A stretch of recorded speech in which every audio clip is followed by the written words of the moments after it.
You want to get started with the English language? This is the perfect place for you. Reading in English is one of the most effective ways to improve language skills. These stories help to learn vocabulary in the most natural way. Students who read novels in English are much more effective in language learning than those who do not. I hope this story will help you improve your language. Chapter 1. I was born on the 30th of September 1632, in the city of York, England. My father's name was Crusoe and my mother's maiden name was Robinson, hence I was called Robinson Crusoe. My father, a prosperous merchant, gave me a good education and wanted me to become a lawyer, but my head was filled with nothing but the desire to go to sea. One morning, my father called me to his chamber. What reasons can you have for wanting to leave this house and country? Here you have the prospects of living a life of ease and pleasure. Why must you thrust yourself into the miseries of life at sea? Please, father, let me try but one voyage, I pleaded. He refused to give his consent. Seeing I could not convince my father, I went to my mother, but my mother agreed with my father. Without asking God's blessings or my father's, in an ill hour on the 1st of September 1651, I went on board a ship bound for London. The ship was no sooner gotten out of the port but the wind began to blow and the waves began to rise in a most frightful manner. As I had never been at sea before, I was very sick in body and terrified in mind. If ever I get my foot upon dry land, I will never set it onto a ship again, I thought. These wise and sober thoughts continued all the while the storm continued. The next day I said to a seaman, "That was a terrible storm." "A storm? Do you call that a storm?" "Why, it was but a careful of wind," he replied.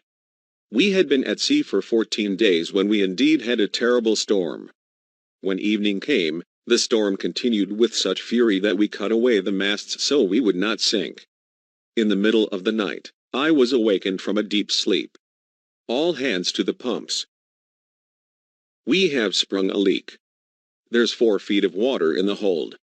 We worked at the pumps, but the water increased in the hold. There was nothing we could do. A gun was fired as a signal of distress. A ship ahead of us sent out a boat to help us. We hauled the boat under our stern and we all got into it.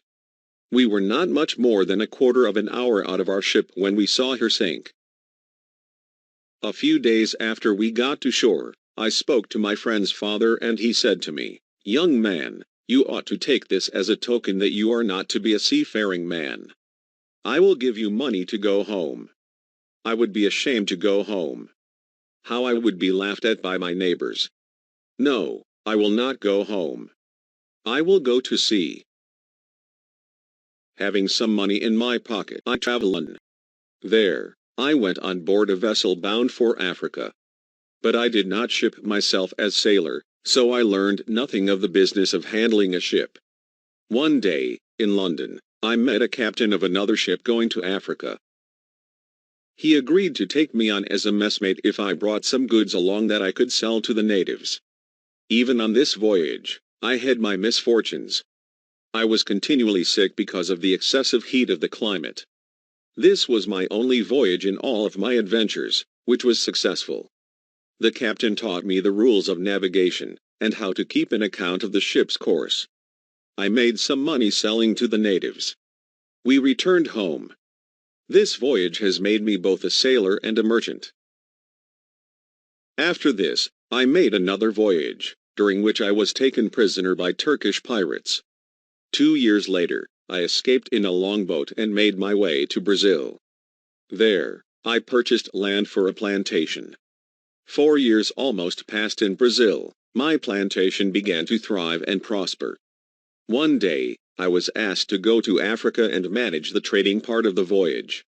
I was born to be my own destroyer and happily agreed. The ship was made ready, and I went on board the 1st of September 1659, which was the same day 8 years earlier that I had gone from my father and mother. The same day I went on board, we set sail. After some days of good weather, a violent hurricane came upon us. We could do nothing but let it carry us wherever the fury of the winds directed. After 12 days the storm abated. We were blown far off our course. This was soon followed by a second more severe storm. One day, one of our men cried out, "Land!"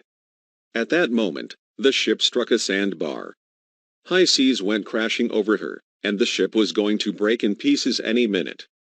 We let the boat down into the angry water and we got into it. We rowed as fast as we could towards land. Then a raging wave, as high as a mountain, came rolling over us. We were all thrown from the boat into the rumbling sea. The wave carried me towards the shore and left me upon the land, half dead with the water I took in. But the sea came after me again, high as a hill and furious as an enemy.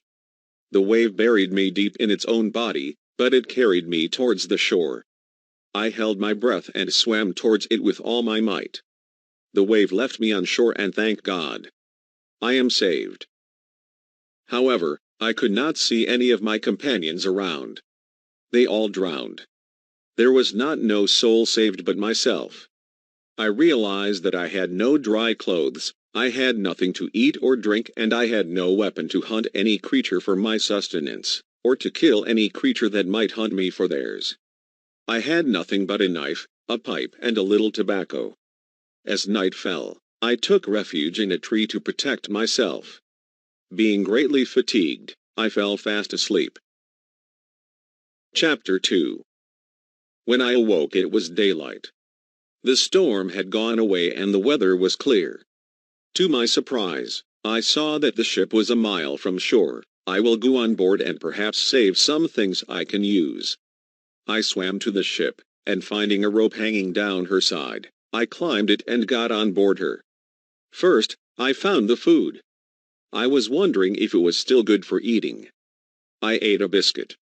It was good. Water had not touched it. There were many essential things on the boat. With wood and a spare mast, I made a raft. I loaded bread, rice, cheese, meat, corn, liquor, clothing, guns, swords and ammunition onto the raft and headed towards shore. That night, I slept barricaded by the chests and boards I had brought. The following morning, the ship's dog, about which I had forgotten, swam on shore. Later, I carried over the ship's 2 cats. As the days passed, I kept on going back on board the ship when the tide was low. I brought away everything that I could carry. On my last time aboard the ship, I found money in the drawer of a locker. "Oh," I said, "what are you good for?" "I have no manner of use for thee. A knife is more valuable to me than this entire heap. Go to the bottom because your life is not worth saving." However, as I thought twice, I took it away. After I reached the shore, I made a little tent just in time as a storm struck. When morning came, the ship has finally sunk. My work now was to view the country and seek a proper place to live. I am on an island. There is no land to be seen except those rocks and those 2 small islands in the west. This island seemed to be uninhabited except for beasts and fowls. One day, in order to keep track of the days, I made a large post where I first landed. Upon the sides I cut a notch for every day I was there. I came on shore here on the 30th of September 1659. I soon found that the place I had made my tent was not suitable, as it was too near the sea, which was not good, and too far from fresh water. I must be where I will have fresh water, shelter from the sun, security from ravenous creatures, and a view of the sea if any ship comes in sight. So I moved to a little plain on a side of a rising hill, which was so steep that nothing could come down upon me from this side. On another side there was a hollow place like a cave at its end. First I built a fence that was so strong that neither man nor beast could get into it or over it. I made a ladder to get in, and when I was over, I pulled it in after me, so I was quite safe. Inside my fortress, I made me a larger tent, with a smaller one within it. Into this smaller tent, I brought all my belongings. When I had sewn this, I worked my way into the rock. Thus I made a cave just behind my tent, which served as a cellar to my house. I made a table and a chair, though they were not fine, and could sit, eat and write more comfortably. It took months before I finished my fortress. In the interval of time while I was building it, I went out at least once a day to see if I could kill anything fit for food. I soon discovered there were goats on the island. I killed some. Besides supplying meat, I saved the goat's fat in a little dish and put a string through it. This gave me light, though it was not as bright as a candle. The day after I finished my fence, earth suddenly came falling down from the roof of the cave and from the hill over my head. I ran and got over my wall for fear that pieces of the hill might roll down upon me. It was a great earthquake, for the ground shook several times, rocks fell down from the distant hills with great noises, and the sea was put into a violent motion. Half an hour later, the earth shook no more, but there blew a most dreadful hurricane. The rain was so violent that I was forced to return to my cave. That night, I became very ill and feverish. I could do nothing but lie in bed. This went on for several days. I felt that I should die of thirst and hunger, but having no help and being so weak, I could not get up. I took up a Bible I had found in one of the chests, and the first words I saw were, "Call on me in the day of trouble, and I will deliver thee." I did what I had never done in all my life. I knelt and prayed, "O Lord, deliver me from this sickness and deliver me from this place." Then I took some medicine I had prepared from tobacco and fell asleep. When I awakened, I found myself refreshed and cheerful. Within a few weeks, I had recovered my full strength and decided to explore the whole island. With my gun and dog, I walked until I came to a place on the island that was so green, so flourishing, that it looked like a planted garden. I found melons on the ground and grapes on the trees. When I came home again, I thought about the fruitfulness of the valley. I thought of moving there, but decided it was unwise to seclude myself in the hills and woods. I was by the seaside and might someday be rescued. However, I was so empowered by the valley, I decided to build a home there. I now had a country house as well as a house by the sea. 2 weeks after I finished my country house, the rainy season began. I returned to my cave for shelter. I could seldom go out. I worked every day at making my cave larger, till I came to the other side of the hill. I made a door and came in and out this way. One day, I ventured out to count up the notches on my post. I had been there 1 year. Chapter 3. As time passed on the island, I realized that the seasons could be divided not into summer and winter, but into rainy and dry season. When I first came to the island, I had emptied a bag of chicken feed so that I could use the bag to put gunpowder into it. The grain had fallen in good soil, and Edo had grown. I dug up another piece of ground and sowed the rest. Thus I had 2 harvests every year. I was determined to see the whole island. One day, as I was exploring, I saw an abundance of parrots. I managed to catch a young one. I tamed it, but it was some years before it could speak out its own name, Paul, and also call me by my name. It became so loving and so gentle that it would never leave me. It became another of my domestic animals. On another journey, I came to a seaside and I found a big turtle. I caught and brought it home. There were about 60 eggs in her. I found that the flesh was the finest that I have ever tasted, for I had no flesh but that of goats and birds since I landed there. In my 3rd year on the island, I examined my crop of grain. In another year I will have enough to make bread. But how will I make it? I spent the greater part of the year preparing to bake my bread. Few people realize the multitude of little things necessary in the providing of this one article. I made a wooden bowl and a beater to beat the grain and used a cloth to sieve it. I spent the entire rainy season trying to make a pot that could withstand the fire. No joy was ever equal to mine when I found I had made one. But all the while I was doing these things, I wondered if I could find some means in escaping this island. I decided to build a canoe out of the abundant cedar trees found on the island. I cut down a big tree on the hill, hewed the outside in the shape of a boat, and cut out the inside to make it hollow. The work was so hard that it took 6 months to complete. After all this labor, I saw I could not get into the water. I thought I would dig a canal to float it, but it would have taken 10 years to finish it, so that I could not help giving up the boat. What folly it is to begin a work before we judge rightly our own strength to go through with it. I finished my 4th year on the island. I have here what I need to supply my wants. Nothing else is of any good to me. The greediest miser in the world would be cured if he were in my place. When my clothes began to decay, I made myself a suit of goatskin, a cap for my head, and an umbrella to protect me from the sun as well as the rain. Then I set about to build a smaller canoe, which I could get into the water and sail around the island. When it was finished, I dug a canal to it 6 feet wide and 4 feet deep, to bring it to the river. Having fitted a mast and a sail, I tried it and found it would sail very well. I fixed my umbrella, too, at the stern to stand over my head. In my 6th year upon the island, I set out on my first voyage around the island. Though the island was not very large, I found on the east side of the island great rocks lying far out into the rough sea. Suddenly I found myself in a great depth of water and I was being carried out to sea. There was no land in sight. I would surely die of hunger and thirst, I thought. Now my island seems the most pleasant place in the world. If only I were there again. I worked laboriously to keep my boat from being swept seaward. About noon, I felt a little breeze. Spreading my sail, I was able to bring my boat to shore safely. I made my way to my country house. I was quite tired and fell asleep at once.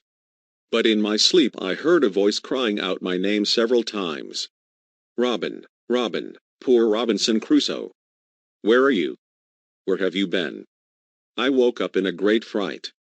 It was only my parrot saying what I had taught him. After this, I felt I had enough rambling. For the next 9 years I lived a quiet, sedate life. I made many things, which I needed or wanted, including a pipe, for there was tobacco on the island. I captured and tamed some goats so I would have food after my gunpowder ran out.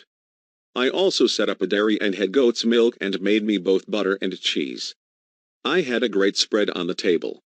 Like a king I dined, attended by my subjects. I lacked nothing but human companionship. Chapter 4. One day, and I walked along the shore, I saw the print of a man's naked foot on the sand. I turned pale and stood as still as if I had seen a ghost. I hurriedly went up the hill to look farther, and up and so on the shore to see if there was any other print, but nothing was to be seen. Terrified, I fled back to my castle. I did not sleep that night. How is it possible another man could be on this island? How did he get here? It must be savages who have come over from another island. What if they find me here? I thought about these things all night. For 3 days and nights, I did not stir from my castle. It came into my mind that this mark might be the print of my own foot left behind when I came on shore from my boat. I went down to the shore and compared the mark with my own foot. To my surprise, I found it much larger than mine. I decided to take measures for my survival. I made one more fence around my house so that it was perfectly impassable. I made 7 little holes in the fence and set guns through them so that I could fire them in 2 minutes. Another 2 years passed.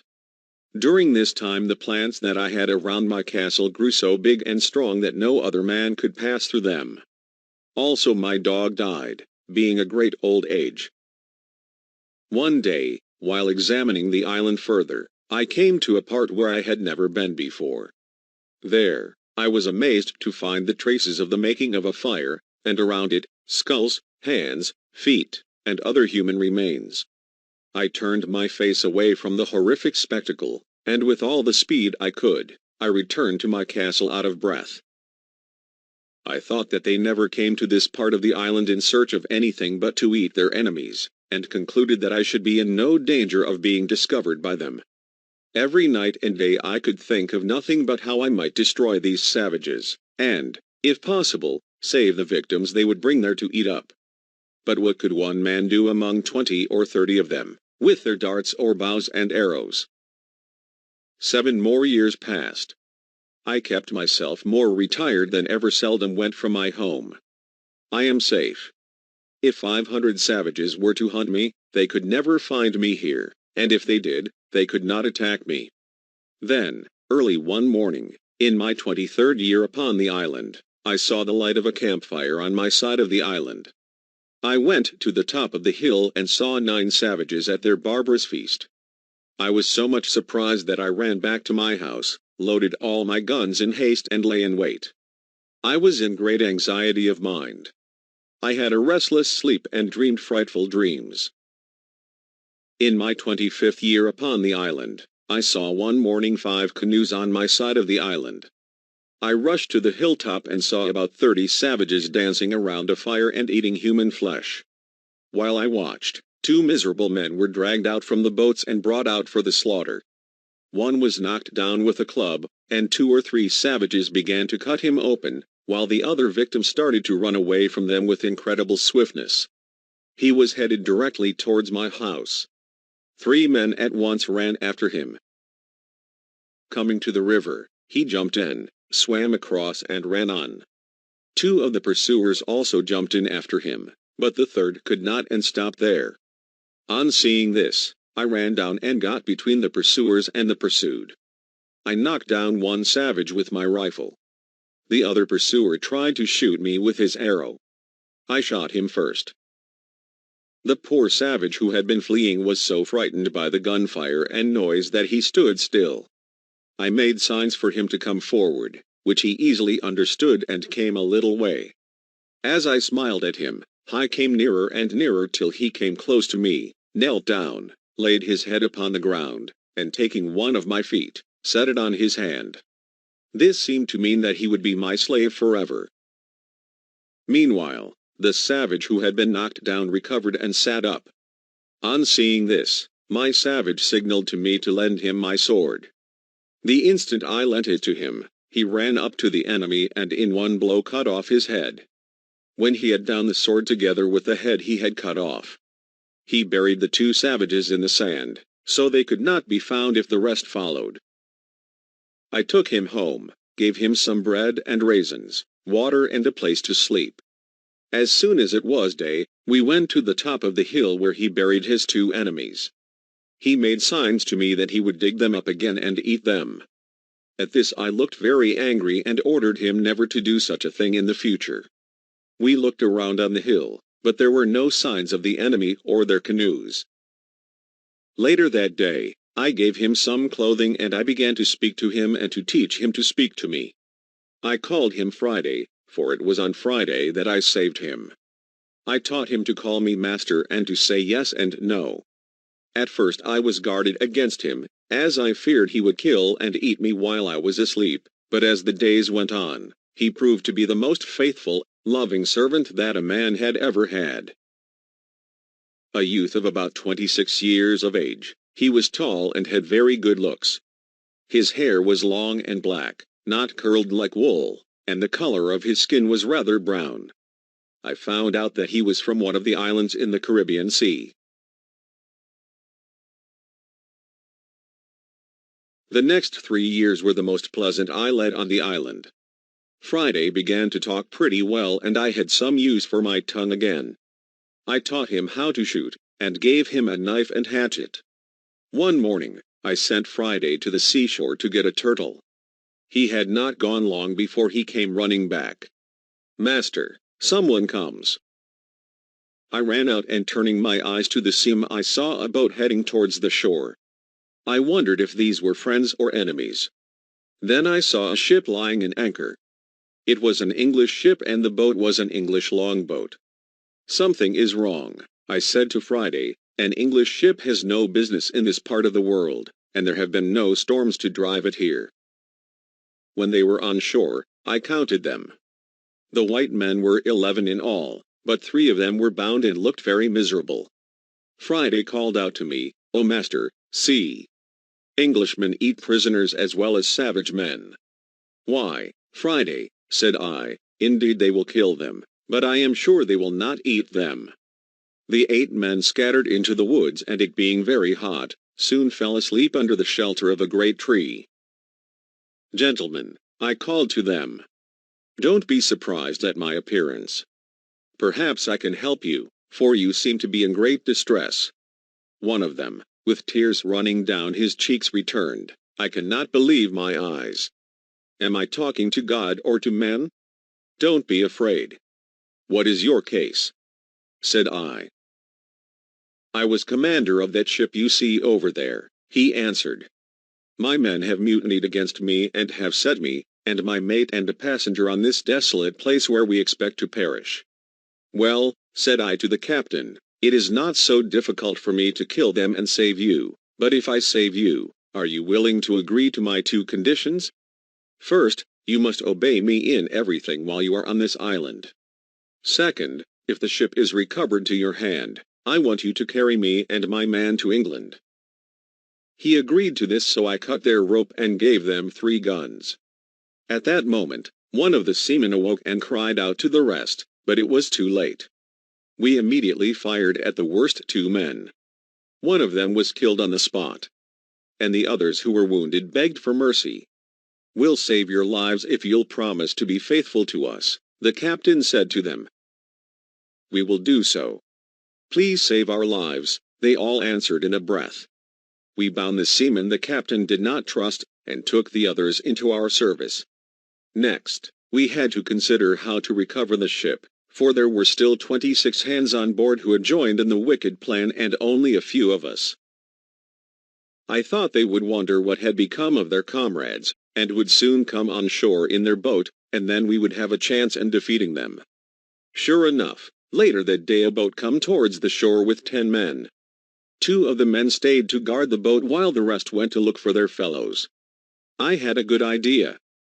I ordered Friday and one of the officers to go across the river, climb up the hill, and shout to the seamen as loudly as they could, and when they came near, to make around, always answering when they called, thus leading them into the woods, which was difficult for them to find their way out. When they were gone, we quickly surprised the 2 men who were left to guard the boat. We knocked down the 2 men.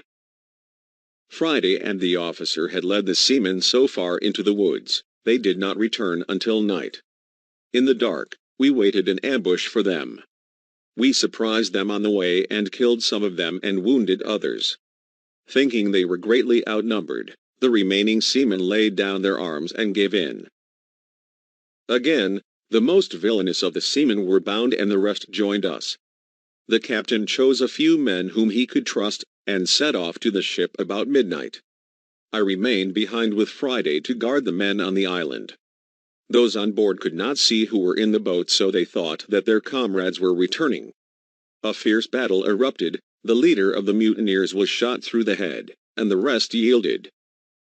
The captain at once ordered 7 guns to be fired, which was the signal to tell me of their success. Hearing it, I went to bed very tired. I slept soundly until I was awakened by a voice calling me by the name of Governor. It was the captain's voice.